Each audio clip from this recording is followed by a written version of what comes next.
Hi everybody, it's Mr. Malov. Boy, do I miss seeing you.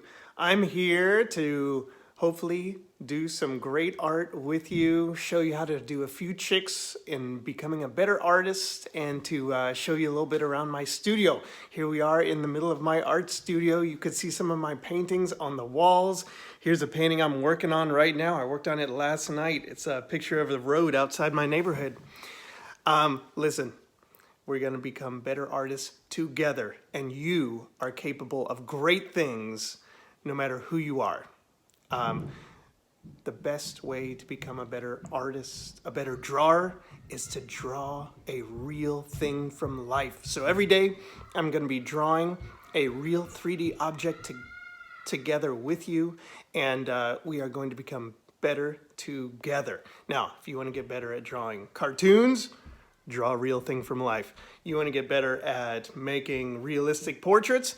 Draw real things from life. You want to get better at anything in art? Draw a real thing from life. All right? So let's get started. The real object I have today is a bottle, a see-through bottle right over here. Oh, look at that thing. Let's get to work.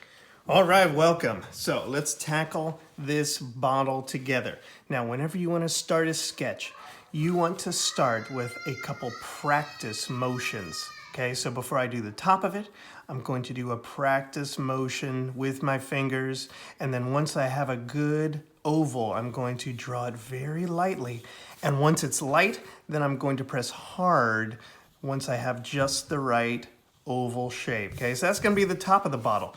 Now I'm going to work my way down doing the same thing. I'm going to work my way down there, work my way down the side of the bottle there, doing practice motions first, and then making it a little darker and more firm once I have a good grasp of the correct shape.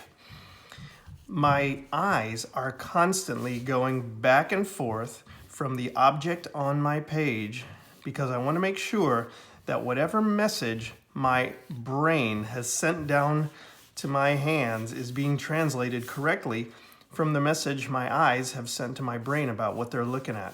Okay?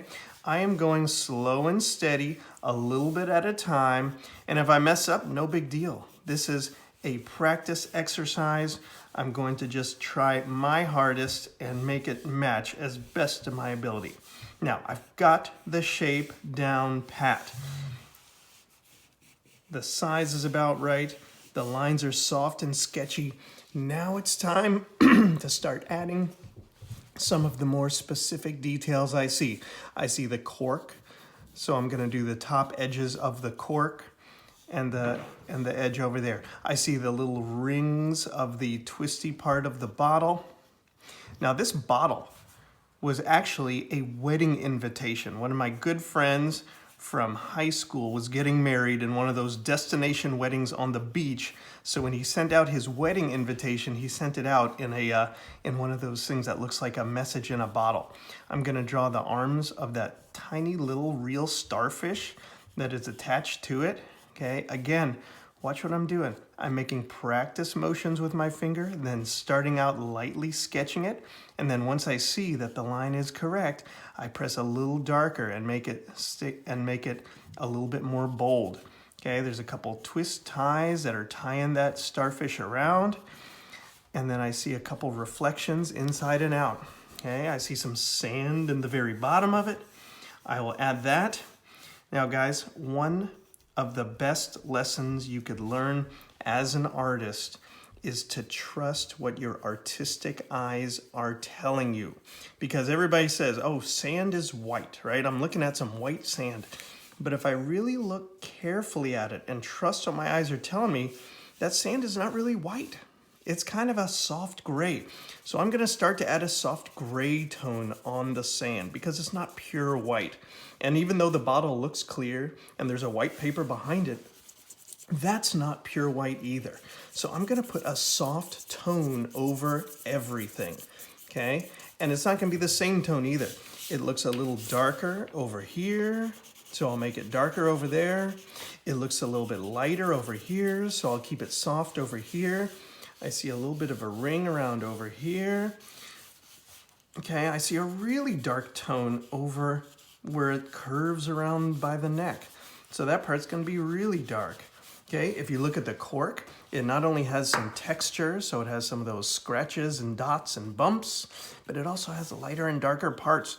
This part over here is darker, so I'm gonna shade it in darker. Now, there's two ways you could get a beautiful shadow. One way is by pressing harder and softer with your pencil. The other way is you could take your finger and smooth it out. And especially if you're doing a quick 5-minute sketch like we're doing right now, drawing using your finger to smooth it out is a quick and easy way to make something look three-dimensional.